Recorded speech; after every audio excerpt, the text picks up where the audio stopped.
Welcome to The Unfiltered Athlete. I'm Mike Bourne and I'm here to talk about all things sport and fitness related, aiming to give valuable insights, experience and knowledge from as many athletes and their given sports as possible. Don't forget to show some love by hitting the like and subscribe button and turn on the notification settings so that you don't miss out on any exciting guests. Now sit back, relax and enjoy this week's episode. Let's get cracking. Yep. I don't want to hold you too long, so I want you to enjoy Dubai as well. This is episode 8 of The Unfiltered Athlete. I am here with Carole O'Neil, and you are a British powerlifter and CEO. I am. It's nice to be here. Yes. Thank you for having me on. No, obviously, thank you for coming. For sure, I think the main sort of consensus that I want to go over today is powerlifting is very different. Mm-hmm. It's not your usual, and this is how unfiltered it is. They bring the coffee in, and I'm better when I'm caffeinated anyway, to be honest. Cheers, buddy. Thank you very much. Thank you.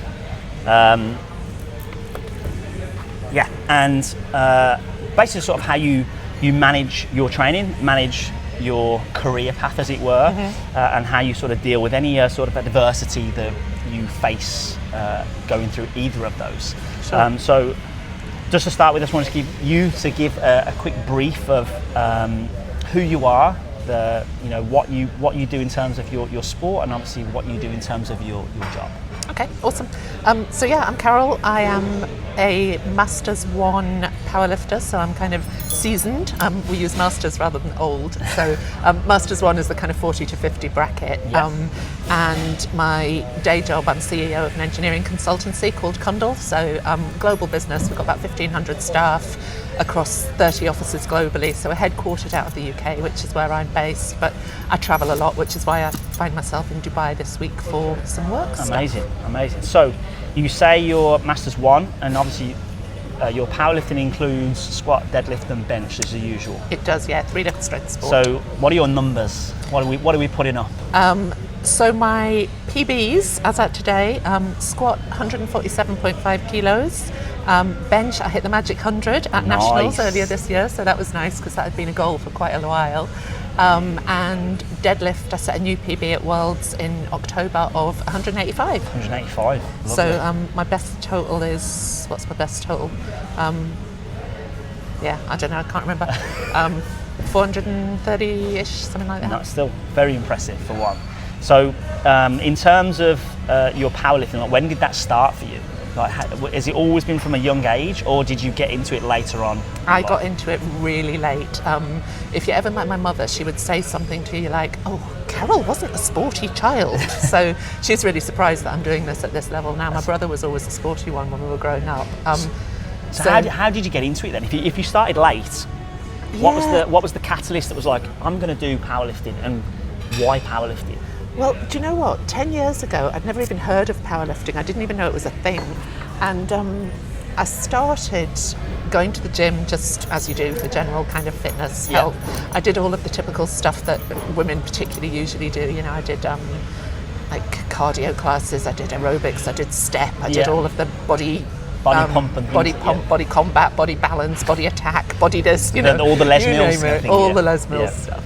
And then I started working with PT just in my local gym back home, and we were just doing general kind of fitness stuff, and we started to do a bit more lifting, strength stuff, and then I saw him building out really structured lifting programs for his clients, primarily around kind of aesthetic and physique goals, but I thought that looks pretty cool, I'd like to do a bit more of that. So I started doing a bit more with him, decided that I liked it, decided that I was kind of reasonably strong, but then I stumbled across powerlifting completely by chance. It was probably, well, I'll tell you exactly when it was because I've just had a social media memory pop up. I did my first competition 8 years ago last week. Okay. And I think I was just on the internet researching something, whether it was a nutrition thing or a training thing, and I found some stuff about powerlifting and thought, oh, that looks interesting, looks like it might be fun. So I found myself a novice competition 8 years ago, went along and did it, had an absolutely brilliant day, met some amazing people. It's a fantastic community, and just fell in love with it. And it kind of grew arms and legs from there, really, and now I'm obsessed. Do you remember your numbers from that competition?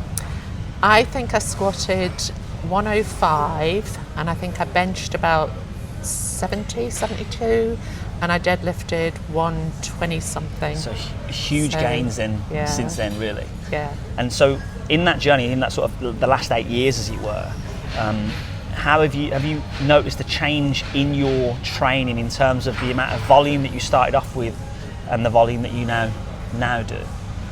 Definitely. I mean, it's got more specific over the years, because back then my coach who I was working with wasn't a powerlifting coach. He knew less about powerlifting than I did, so we were just kind of making it up as we went along. And then I've had 3 or 4 different coaches since then who are a bit more powerlifting specific, so the programming has got more specific. And then as I've started to compete at higher level and start to lift internationally, it's got more intense, and I think my mindset towards training has shifted as well. Yeah, that's what I was going to ask, because obviously there's always that like stereotype that comes with women, and I mean this in no disrespect, but there's a lot of people that have the wrong idea of, if I lift really heavy I'm going to get big and bulky. And was that something that you had to overcome to start lifting heavier, and did you put that at the back of your mind and think, no, this is going to be good for me? And was there anything there, any hurdles along the way that sort of stopped you or slowed your progression? Yeah, it's interesting, because I think that is, I was just talking to Laura at the gym earlier about this actually. I think there is still that thing, isn't there, that women get nervous about lifting heavy. But actually, I was bulkier when I was doing the body pump stuff than I ever have been powerlifting. I mean, I'm a bit chunkier at the moment than I would normally be because it's off season, but I actually dropped a weight class just 2 years ago. Okay. I moved down from the 84 kilos to the 76s. And when I'm at my competition weight, I'm actually leaner now than I've been in years. Do you think that's due to nutrition as well? As in, like, your nutrition's better, you're eating better, and obviously eating what you need to eat and fueling properly? Definitely.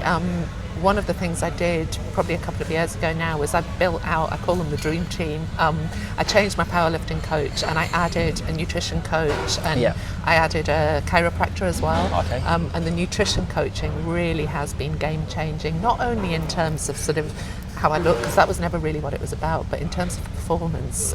She's a performance nutrition coach, and she is phenomenal, and that has really changed the game.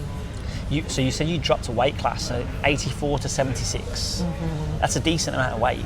And did you change because you noticed that you was losing weight and you couldn't really compete with people in the 84 category? It was a little bit of both. I mean, I was always a sort of lightish 84. I would walk around naturally at around about 80, 81. Yeah. So I was kind of at the lighter end of the 84 kilo women. Did you try and put weight on to get there? No, probably for all the reasons you just mentioned. We don't like to, a lot of women don't like to intentionally gain weight. But then I did just drop a little bit of weight naturally. So I was sitting at kind of 78, and I did a comp a couple of years ago, and I weighed in at about 78, and I had a shocker. I had an absolutely awful comp for any number of different reasons, but it made me just reevaluate a few different things. And I thought, well, you know what? I'm going to try and cut to the 76ers, see how I feel, see how I perform, and take it from there. And actually, since I dropped, my numbers have gone up, so I'm lifting heavier now as a 76 than I ever did as an 84. So obviously then, in terms of your performance, your sort of body to weight ratio in terms of what you're lifting is even better, as it were. Obviously, if you're putting up heavier numbers now at a lighter weight, it's probably it's even more impressive, to see in terms of results. But when you compete, what's the process? Because obviously I've seen powerlifting comps before. I think even Desert Barber, where you were this morning, they do them quite often. How does the weigh-in work? What's the obviously you must weigh in for a certain weight, so I'm 76. But is there any like clauses where, like, if you weigh in at 76 on the day, are you re-weighed before the comp? Are you allowed to put weight back on? Like, obviously, like rehydration clauses that they have in like fighting and things like that. Is that something that they do as well, or are you allowed to sort of take on all the food and all the hydration? So it depends on your federation. I mean, I lift with the IPF, International Powerlifting Federation, and we have a 2-hour weigh-in. So you weigh in 2 hours before you lift. Okay. So some feds have a day before weigh-in, so obviously you've got a bit more wriggle room for kind of rehydrating, refueling, etc. But with the IPF, we've only got 2 hours. So you see some lifters who take some pretty drastic measures to make weight, and then it's kind of a risky strategy because you don't have a lot of time to get yourself in a position to perform. So I, with peers support, my nutrition coach, tend to kind of walk around at something pretty close to my competition weight. Yeah. And then all we have to do in the week or so before competition is a bit of a tweak to macros. You know, we sort of maybe drop the carbs a little bit, but we keep the overall calories the same. So I don't have too much to do, and then I can just compete as I train, which is ideally where you want to be. Have you ever missed weight? No, touch wood. No. But we are kind of debating at the moment, actually, when the time comes for me to move back up to the 84s, because it will come eventually, because I'm adding more muscle all the time, and I guess it's only going to get harder to stay. I was going to say, because also you don't really want to be in an 84 category if you're weighing like 78, 90, 79, because you are going to, obviously, also mass moves mass, and you know, if you're sort of at a disadvantage before you begin there, I mean, obviously there's some very strong people worldwide, you know, at lower weights and that as well, but still, you know, if you're competing against people that are genuinely 84 or even heavier, as it were, then it is a disadvantage. And I think that what you're doing is amazing, and I think it's great that you got into it late, for one. Like a lot of people, when they get into their sports, early doors. And this is a very sort of niche sport to get into late, I think, and it's nice to see that, you know, especially females getting into powerlifting later in life, as it were. But it's so important. Like, I could talk about this for hours, because 100%. especially for women, and especially as we get older, the benefits of strength training are massive, physically and mentally. And you know, it guards against all kinds of things that can happen to us as we get older and go into perimenopause and osteoporosis and all of that stuff. And you know, I don't want to be falling over and breaking my hip. This is it. It's what I've always tried to say this to a lot of people. You know, it's not necessarily the importance of, like, you know, you necessarily trying to pick things up that are heavy, but in terms of you building strength and doing strength training, it is for those things later on in life where if you do fall over, you can actually get yourself back up off the floor. I still remember my nan a few years back, you know, showing me like her little drills that she used to do. Like, she'd sit in like sort of like quite a deep chair, and she would fold her arms, and she'd have to get herself up without using her arms, which obviously for her it was such a, you know, it was so important for us to be able to do that. But then you do see they deteriorate as they get older, and I'll always say that the whole COVID era was the downfall of my nan, because at that point of being sort of locked away, and you know, kept indoors for such a long time. And I always remember, I used to call my nan like the trooper, because she used to do everything by herself. She'd walk, she'd go to, she'd get the bus, she'd go shopping by herself. There was nothing that sort of stopped her, as it were. And then as soon as she wasn't able to do that, I mean, I saw it straight away. You know, not that she went to the gym or strength trained at all, but even just that, you know, walking. Absolutely. It made such a difference to her life. And you see a huge difference in people when they are unable to do, you know, what they usually do. And obviously atrophy is huge, especially in those later years, where you do obviously lose a lot of muscle mass quicker anyway. So I completely agree with you that strength training is, you know, one of the most important things to do. Obviously you still want to keep the heart healthy as well, and you know, keep moving in terms of that cardiovascular fitness too. But agree, you know, we're not saying to do strength because we want you to pick a car up off someone. It's more so just to get, you know, walk upstairs a lot easier. Pick your shopping up at the supermarket, exactly, that kind of practical life stuff. Yeah, no, for sure. So obviously the one thing I want to sort of transition into, and obviously you sort of answered this question of like what came first in terms of, you know, a career path or powerlifting. Obviously you started powerlifting later, but like heavy sports and weightlifting sports, you find that, you know, it's not the women that go into it as much. You are a CEO of your company, which, you know, I don't like to say it, but you know, usually you hear CEO and you would think that it's more of like a male dominated industry. For sure. And you know, that could cause some controversy that you're even CEO of your company. I don't know what, you know, who else you work with, but it could always ruffle feathers if people think, oh, they shouldn't be CEO. So like, how did you get into this role? What was your path, and was it always the goal to be in that position? It was absolutely never the goal to be in that position.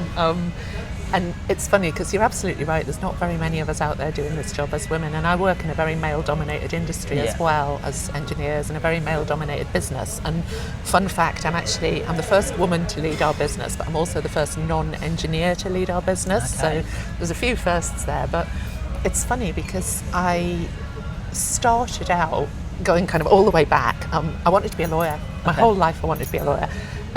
Went off to university, did a law degree. While I was doing that, decided that actually I really didn't want to be a lawyer at all for any number of reasons. And then kind of stumbled into a career in human resources. Did that for a little while. Went to my current business about 18 years ago now in an HR role. And had some fantastic mentoring from various different people, but particularly the guy who was the kind of CEO at the time, David. And I remember him saying to me very early on in my career at Condell, you'll be managing partner, which is what we call the CEO role, one day. And I kind of laughed at him and said some variation of over my dead body, absolutely not, don't want to do that. And various people said it over the years, and it wasn't something I ever wanted to do, aspired to do, thought that I had the capability to do. And then I found powerlifting in 2017, and as well as all the physical benefits, there have been huge mindset gains for me in powerlifting. And I think the confidence that comes with being able to do hard things in the gym, do hard things on the platform, push yourself out of your comfort zone, have really changed my approach to all kinds of different things at work, in life, how I interact with people generally. And there's a whole piece about role modelling as well that we can talk about. But I went away on assignment with my business in about 2018, because it was, or 2017. It was very shortly after I'd started powerlifting anyway. Because one of the first things I did when I got off the plane in Australia, which was one of the first places I went, was lift in their nationals. Oh, nice. And it was a brilliant way of meeting some people, making some friends. I've got some friends for life as a result of that.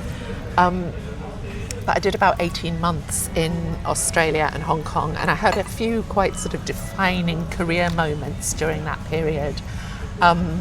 And I got asked to step up and do some things that took me very much out of my comfort zone and scared the life out of me, frankly. But I did them partly because I'd built this confidence through powerlifting, and then those things kind of provided the platform for me to move into the CEO role, which I did about 3.5 years ago now.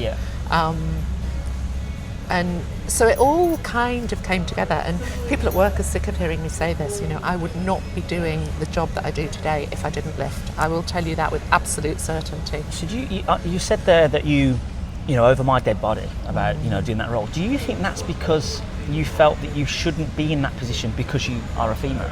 Was that like a mindset that you had and you thought, no, I'm not allowed to have that job? Or? I think it was definitely there, you know, probably not consciously, but there was definitely, I mean, I think it's a massive generalisation, but I think often women can struggle a bit with confidence and self-confidence. And it's a bit of a cliche, but, you know, they say that men will see a job description, and if they tick kind of 3 out of the 10 things on the list, they'll say, I can do that, I'll apply.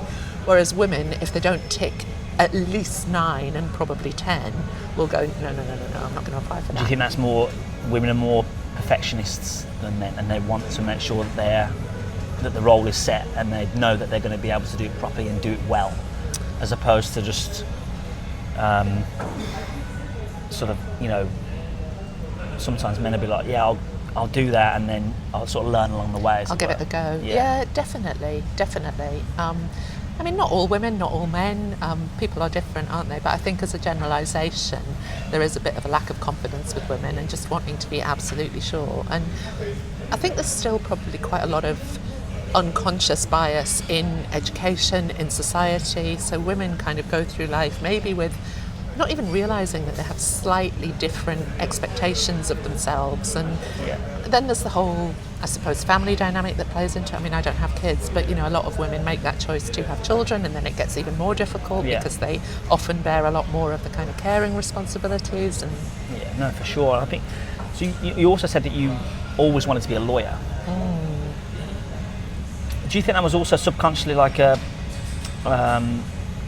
a lot of people would, you know, stereotype lawyers as like a kind of a powerful position, or someone that has a bit more authority and, you know, very well educated, as it were. Do you think that's why you were drawn to being a lawyer, because you wanted that, or was it just you saw something on TV and was like, oh, I want to do that? It was definitely the second thing. I wish it was as rational as the first thing, but no, I watched, you might be a bit too young to remember this. Do you ever remember a programme called LA Law back in the sort of 90s? I watched that when I was quite young, American legal series, and it just looked really glamorous. There were all these people sort of wandering around in power suits and sort of, jumping up in court going, "Objection, Your Honour!" And I thought that looks cool. Really cool, and it's not like that at all. You said there's loads of different types of law that you can go into. Really, you don't even get to do those things. Really, obviously contractual law and stuff like that. So when you first, because this is something I want to talk about, is obviously going back to that stereotype of there's not many women that are CEOs. When you got that role, did you face any backlash, or did you face any adversity that you sort of had to overcome, like prove certain people wrong, or obviously just prove that you were meant for that role, or that you deserved that role in the first place? And do you still receive it now, three and a half years on? I think, to be fair to my colleagues at work, most of them have been really supportive, but I definitely think there is still some unconscious bias, and it's really interesting. One of the things I probably struggled with when I took the role was we'd been through our CEO position is an elected position from within the wider leadership group. Okay. And we serve 4-year terms, and we can do 2 4-year terms consecutively, and then we're out. It's a bit like the American presidency. And the 2 people who'd done it kind of before me, the one before me and the one before him, were very, very different characters. So the guy who was in the role when I joined the business, David, who I mentioned before, he was a Zimbabwean guy, very assertive, quite domineering, was very, very forceful in his approach, and basically just made all the decisions and everybody else did as they were told. Then the guy who followed him, who came before me, who again I have a lot of respect for, was the polar opposite of that. He was very, very collaborative, very consultative, blah, blah, blah. And when I went into the role, what I wanted to try and do was kind of navigate the middle ground between those 2 extremes. And be more assertive, more directive, more decisive for the benefit of the business, but not as kind of, what's the word, dominating, I suppose, as David was. And that was a difficult balance to find. And I always remember David, who was a brilliant mentor for me, saying to me when I was moving into the role, something like, you are going to need to be much more prepared to impose your will on people if you're going to be successful in this role. So I went into the role and probably got the balance wrong initially and tried to become much more assertive than I would naturally be, and they did not like it one bit. And I got quite a lot of pushback from my board colleagues, from the wider leadership group, saying, we've elected you because of who you are and how you do things and what you do. Don't try and be something different. But I do need to be something probably a little bit different to what I would naturally be. And that's been a real journey for me, actually. And we were talking about this at a leadership event just yesterday in Dubai, and I think that kind of authenticity piece is something that I've had to grow into. And I think now, like 3.5 years in, I'm probably in a place where I've got it more or less figured out, and I've accepted that actually I can just be me, and that being me is okay and it's good enough. And that's a really empowering place to be, but it's not always easy, because I still have days where the imposter syndrome gets me and I get out of bed in the morning and I think, oh crikey, they're going to find me out, I can't do this, and your confidence is at a low, and that's when you've really got to kind of draw on all of your tools and kind of pull yourself up a little bit. So you're about 3.5 years in, so essentially you're in your first term, and do you have to get like re-elected again for the next 4 years? Yes, I have to be re-elected next summer. Ooh. And how are you feeling about that? Depends which day you ask me, mate. I think, if you're looking at like you saying now that you sort of feel like you're falling into the role a bit more, knowing that you can be yourself, and obviously if you've had your other board members say, look, we've elected you because of who you are, that's surely something positive to take from it. That okay, well, they've actually chosen me for me. They've not chosen me because they think I can be someone else. And I think that's that. For me, if I was to be an outsider looking in, I would be like, well, that's something positive to take from it. Is you don't have to change and be someone different. You can be who you are, and obviously build from that. So, I mean, surely you've got to take a bit of confidence moving forward to for next year? Yeah. I mean, I think I am going to go again. You know, the feedback from the business seems to be that they think I'm the right person to do another term. And certainly for me, actually, although 3.5 years is kind of a long time, it's also not a very long time. And I sort of feel like I'm only now starting to kind of get traction on some of the things that I see need to happen in the business and have the confidence to push them forward and really identify kind of my, I hate leadership cliches, but you know, my leadership vision for the next phase of our business. So actually it's quite exciting to be in this kind of transitional phase. I mean, I think the main thing is, are you enjoying it? Are you enjoying the role? I understand there's obviously a lot of stress and obviously a lot of weight upon your shoulders sometimes for this, but obviously, you know, you're 3.5 years in. You're very confident in terms of everything else that you do in life. So, you know, do you transfer that confidence into the job as well, or is it? I know you say about the imposter syndrome, but I guess you have to be confident, you know, and willing to go for things to even be in the role in the first place. You certainly have to appear confident, for sure. As to whether I'm enjoying it, yes and no. Some days yes, some days no. It's different to what I expected. It's harder than I expected, and it's hard in different ways to the ways that I expected it to be hard. And it does test your resilience, for sure. But that said, I have a fantastic team of people around me at work, at home, in the lifting community. I've got loads of support. I'm incredibly lucky in that respect. And I get to do really cool things, like, you know, I'm headquartered out of Newcastle in the UK, but here I am in November when it's grim and cold back home, sitting in Dubai, having a coffee, having a chat. You've come at the right time. This is now when the weather starts to get perfect over here. And yes, it's certainly a very nice place to live. Like I said, I've been here 10.5 years, so I have no thoughts of moving back to the UK at this moment in time.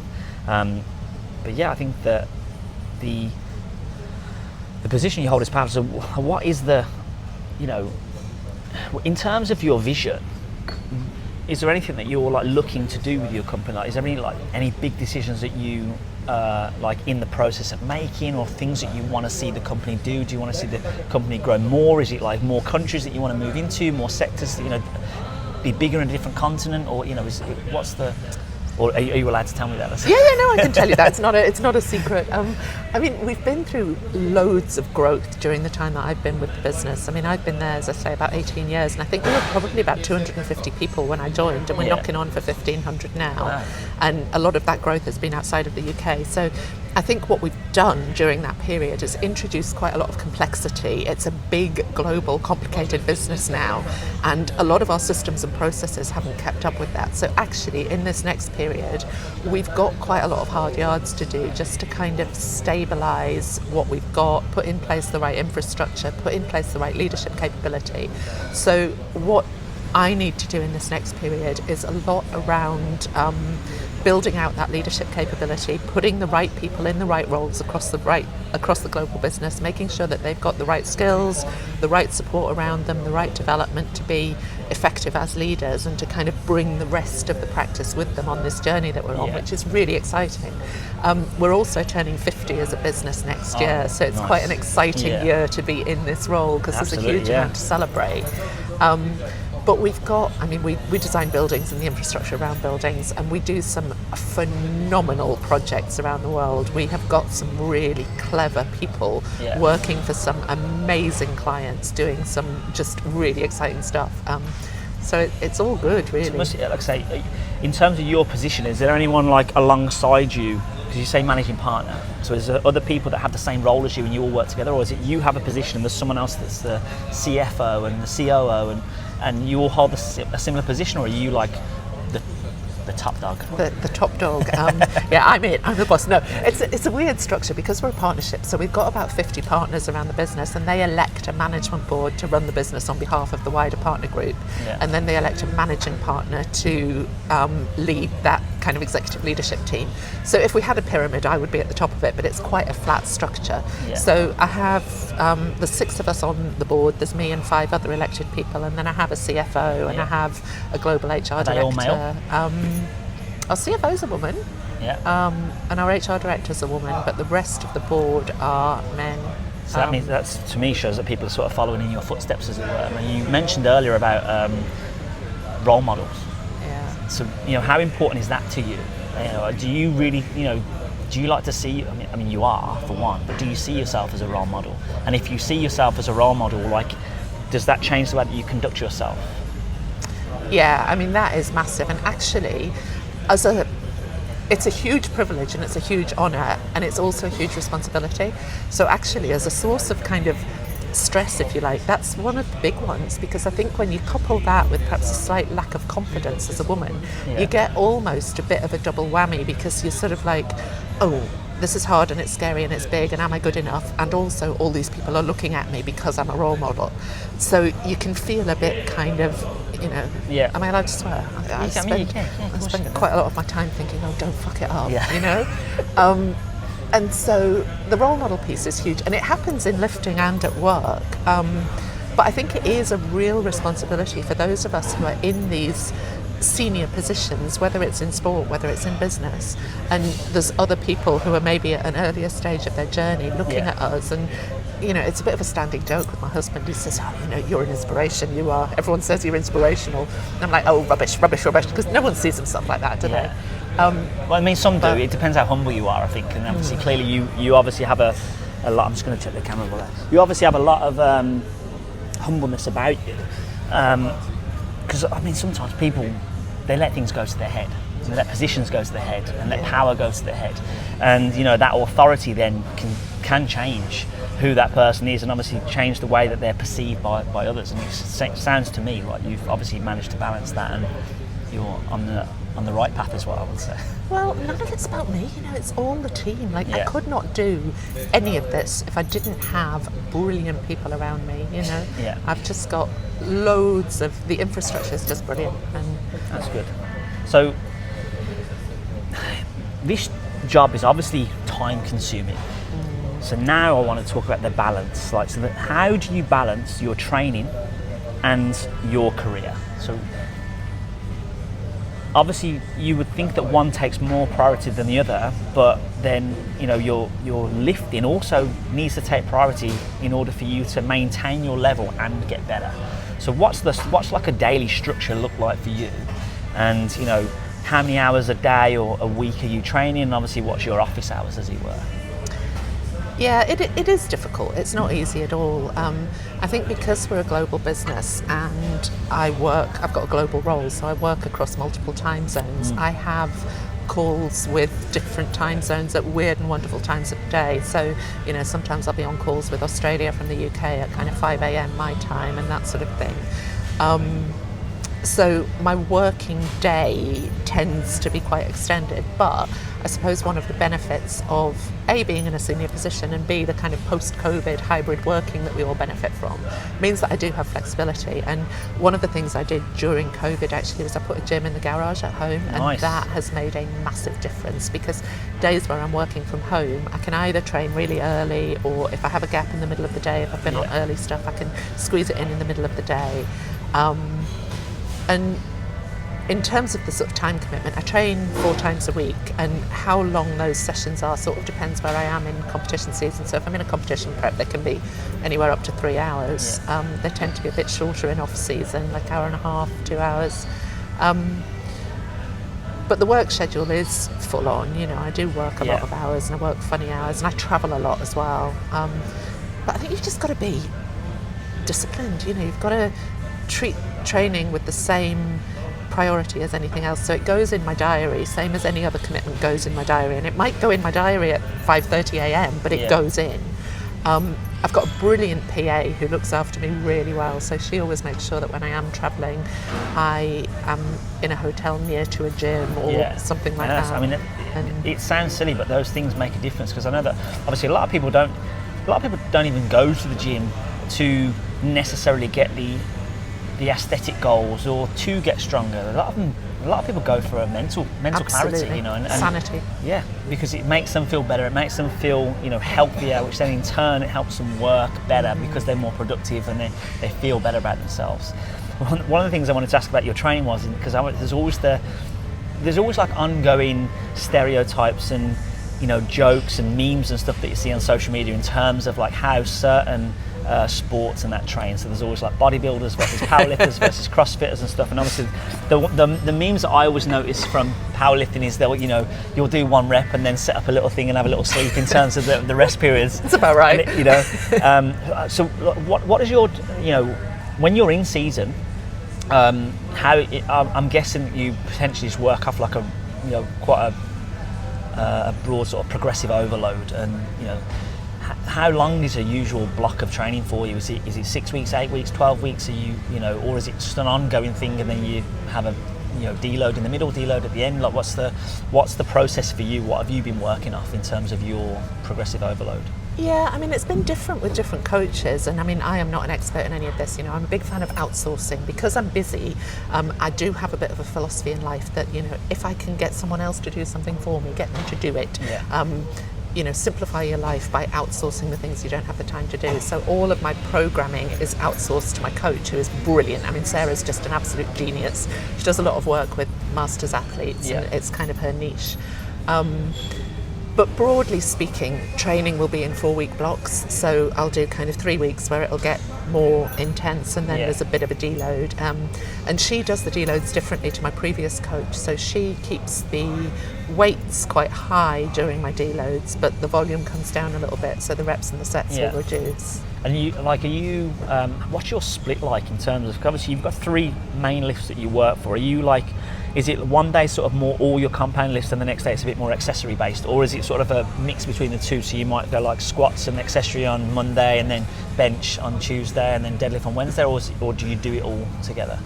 So it's a bit of a mixture depending on where I'm at in a kind of training cycle, but generally speaking, I'll have like a primary day, a secondary day, a tertiary day, and then an accessory day. Yeah. And I'll normally do probably 2 of the main lifts on each of those primary, secondary and tertiary days at differing levels of intensity with weight and volume and that sort of thing. And then there'll be a few sort of accessories and assistance exercises on those days, and then the 4th day is primarily accessories. But the specificity is different. So if I'm in off season, which I am at the moment, I'm not necessarily doing kind of competition standard squat, bench press and deadlift. I'll do a bit of it, but I'll also do different variations. So I'll do safety squat bar, I'll do tempo work, I'll do box squats, I'll do paused stuff, I'll do stuff with bands, so there's a bit more variety. Like I said, I think we do all that in CrossFit as well, obviously the different kinds of each lift, obviously for variety as well, to keep people more interested and keep people coming, but obviously we just have to add in the extra intensity stuff, and that's what I wanted to know, like, are you doing any cardio at all? Not if I can help it. And if you obviously have to make weight, do you have to add in some cardio towards the end to drop a bit of weight, or is it all just weights only? Personally, I don't do a lot of cardio to help me make weight because I generally do that pretty easily just through little tweaks to my nutrition. I mean, I've got a lovely German Shepherd dog at home, so I do a lot of walking with her, which is my primary source of cardio. But I always laugh when people say powerlifters don't do cardio because, you're certainly not going to see me on a treadmill or anything like that. But actually, particularly in off season, if I'm doing sets of sort of 5 or 6 under reasonably heavy weights, it certainly does get your heart working. Yeah, no, for sure. And obviously we joke about it and call it, cardio, as it were. Just cardio with all the barbell cycling stuff that we do too. So obviously, I know it can definitely get your heart rate up. It's just interesting to me whether people, whether powerlifters do add in any cardio or just like very light sort of zone 2 work, just to essentially just keep their heart ticking over as well. But and obviously, in terms of the weight cutting, whether that was something that coming, because you see bodybuilders all the time doing incline walks and stuff because they want to drop body fat. I didn't know if that was something that, not necessarily because you want to drop body fat, but just drop in a bit of extra weight before a weigh-in, whether that was something that you guys do. A lot of powerlifters do, a lot of powerlifters will do more cardio when they're cutting to just sort of kick things along a little bit. Does it depend how much weight you've got to cut, basically? Yeah, I think it does. I mean, some people do quite extreme cuts into comp. They'll walk around at weights that are quite significantly above their fighting weight. Because it's very different in terms of, like, if you look at, let's compare it to other sports. In terms of the weight cut, I always say this, so I'll never take away what bodybuilders do. Their dedication to sticking to their program, sticking to their nutrition, to the gram, to the macro, to the calorie, as it were, is something that has to be admired. But in terms of their athleticism, when it comes to them, being on stage, essentially, when they step on stage, they are at possibly their weakest form of themselves, because they're so dehydrated, because obviously they want to look as lean as possible. And obviously you hear the stories all the time of people passing out because they obviously tense very hard to show themselves up, and then people passing out backstage because they've just got no fluids in them. Whereas obviously you're the opposite way, where you have to drop weight and weigh in very close to you actually performing. So you can't afford to be dropping too much, because then your performance is going to take an absolute hit. So I always find it very interesting the way that it's the same with fighting. Now they have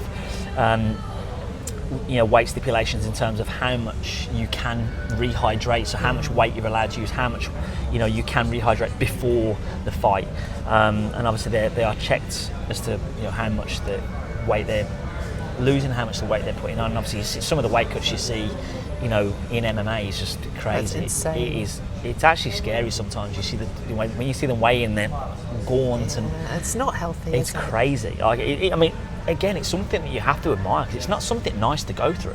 It's not. So the dedication that people have, but like I say, it's very interesting to me the amount of weight that people can lose and then perform, depending on obviously how close it is. Obviously, most MMA's the day before, so they have a chance to.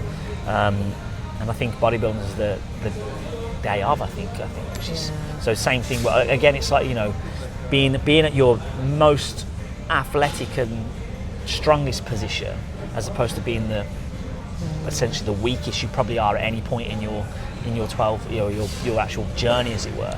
It's quite it shows the differences, and that's why there's always that joke between each sport: CrossFit, bodybuilding, calisthenics, powerlifting, that each one has something that has to be admired. Different challenges, for sure. And it's a shame really that there is that kind of rivalry between, because it's like why there doesn't need to be a rivalry. Everyone's got their own goals, and I've seen it in CrossFit with people are like, oh, that's not a rep, that's not a proper pull-up, and we're like, it's not a strict pull-up, you're right, but you have to remember that in CrossFit you compete for speed, you compete to finish something as fast as possible, so you're trying to essentially get from position A to position B, or point A to point B, as fast and as effective and as efficient as possible. So it doesn't, just because we do those kind of pull-ups doesn't mean we don't do strict work in training as well. So I think that sometimes people lose themselves in the jokes and the banter, as it were, and actually forget that a lot of us do very similar training, because we all squat, we all deadlift, we all bench. So for me, it's always like, why are we not supporting each other? Absolutely. Absolutely. I think that's exactly it. And we're all out there pushing ourselves and doing it's just stuff a different rather goal than sitting on the sofa at home. And also I think we should all be appreciating the fact that at least people are in the gym keeping themselves fit and keeping themselves healthy, which in turn is going to make them a better human being later in life as well. I've got a couple of questions to sort of to wrap it up. Not really like rapid fire, so you can answer as slow as you want. My first one is, obviously you've got 3 main lifts: squat, bench, deadlift. If you could only do one for the rest of your life, what's the one that you would choose, and why? That's a really great question. That's changed actually over my powerlifting career. I was always a deadlift person. That was my favourite. Actually, my strongest lift is bench, relatively speaking. And I used to hate squats, but I've had a bit of an epiphany with squats lately, and I've kind of fallen a little bit in love with them. If any of my powerlifting friends watch this, they won't believe I'm actually saying this, but no, I think probably deadlift still has my heart, just because it's just such a raw movement. It's probably the least technical of them all, because you're just ripping it off the floor. But if you've had a bad day, there's never a day that's been so bad that a set of deadlifts hasn't made me feel better. I think deadlifts, to be fair, is one of my stronger movements, to be honest with you. I don't know what it is. I think maybe it's my anatomy in terms of my lever lengths, in terms of why it is better, because my absolute raw power, or 1 rep max strength on squats in my opinion, comparative to other people that I know and are similar weights to me, isn't very good. Like, I think my max squat's something like 170 or something like that. I know people that are my size, my weight, and they're doing 200 plus. And I'm like, I can't get my head around how they can do 200. I'm like, it's crazy. But then, I'll ask them what their deadlift is, and my max deadlift is 240. Wow. And it's such a discrepancy between the two. Yeah. And I'm like, why am I so much better at this one than that one? And then I do think it comes down to anatomy and habit. I've got quite long arms and I've got long legs, short body. I think that's why. My bench is okay, but I actually don't enjoy benching anymore. I used to do a lot of bench, playing water polo, like just to push off players and stuff. But I actually found that the more I got into CrossFit, and with more pull-ups and more of like the gymnastic movements and skill movements that we had to do, the more bench that I did, the more it sort of pulled me forward. I feel like I'm very dominant in terms of my anterior side. So I found that the more bench I did, the more injuries I ended up getting, because it was just pulling me out of position more and more. Sense. And I'm already very sort of like kyphotic anyway because of the forward motion of swimming and not working on my posture enough, to be honest. But so yeah, I'll train bench once every couple of weeks or so, because I don't like doing it as much anymore, just because I don't want to get injured and I want to be able to keep moving. Next question that I wanted to ask you was, do you watch The Apprentice? I have done. I haven't watched the last couple of seasons, but yeah. Obviously, it's difficult to keep up with like British TV over here if you've obviously not got access to all the channels and stuff. But whenever I do start watching it, I do sort of get a bit addicted to it, and I want to watch the next one. I wanted to know how, from you watching that, like, how similar, and I know that it's not a TV show for you, but in terms of you being in the boardroom and making decisions and stuff, do you see similarities when you watch that and think, I understand why they're making that decision, I understand why they're talking like that? And do you take anything from it thinking, I could do that, or I could apply that to my role? In the most recent series, frankly, no. I think back in the day when it first started, when it actually was a proper business show rather than a kind of reality TV show, probably more so. But I'm going to say a very unfeminist thing now, so apologies to any women watching this. But the last few seasons, I've actually said to my other half at home when I've been watching it, that the women who've been on that are doing absolutely nothing for the reputation of women in business, because just the cattiness amongst them and the kind of ditzy behaviour and the kind of shrieking and the kind of just is not helpful, frankly. Do you think there's a lot of that in the corporate world? A lot of cattiness between women, and do you feel that women could support each other more? I think you tend to get one extreme or the other with women in business. You either get women who kind of have this mindset that, well, I did it the hard way and I had to kind of burst my way through the glass ceiling and I had to behave like the men to get where I am, and so why should I help other people? And then you get the other extreme, whereas people are like, okay, I'm in an incredibly privileged position and I need to do my part to kind of help and support and nurture other women following behind me. And I'm definitely in the latter camp, but at the same time, I'm also very conscious that I don't want my entire leadership of this business to be seen to be about some kind of feminist agenda. Do you see yourself as a feminist? Or do you see that you're like a balance between? I kind of see myself as just a person doing a job and trying to do it well. And, I recognise that there are some disadvantages for not only women but other kind of underrepresented populations in business, in lifting, and that ultimately let's just all be sensible, nice people, not be dickheads, help each other along the way, and the world is a better place as a result. Exactly. What's next for you? So in terms of work and in terms of powerlifting, like, have you got any goals and aspirations with powerlifting? And obviously, how are you going to blend that in with your job? Work, I've got a really busy period coming up. I'm travelling this week around the Middle East. I've got another trip planned just after Christmas around Asia Pacific. Then I've got some European travel. So there's a lot happening. So balancing all of that with lifting and training and all of that. 50th anniversary, as I say, which is really exciting and really cool. So there's a lot happening at work. The re-election in the summer, hopefully. So it's an exciting year ahead. Lifting wise, I'm not competing again until March. I'm going to do a divisional comp in March, so I'm having a sort of long off season to lay some foundations in terms of strength. Yeah. I'll do a divisional in March. I'll do British Nationals in June in Edinburgh, and then the goal for next year, all things being equal, and if that all goes well, is to be in Reno next October for Masters Worlds. But I've got to make the team, so we will see. And how hard is it to make the team? Are you competing against multiple other people in your category, or are you usually one of the top? I think as things stand at the moment, I'm a very clear second in the UK. There's a woman who's a very clear first, Jen, who's wonderful. I love her. Yeah. And she's complete goals. She's a complete, aspire to be like her. And it's funny what you say about leverages. Jen and I are both M176s, but we're built very differently. She's a lot shorter than me. Yeah. She's a lot squatter, and our numbers are very, very similar on bench and deadlift, but her squat is just out of this world. Like, my best squat is 147, and I think she's done something like 165.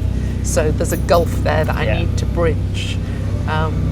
But the thing with powerlifting, it's such a brilliant community because we're all competing against each other, but at the end of the day, you can only control your own numbers and your own training. So all I can do is keep pushing, do the best I can at nationals, and see what the team selection committee decide.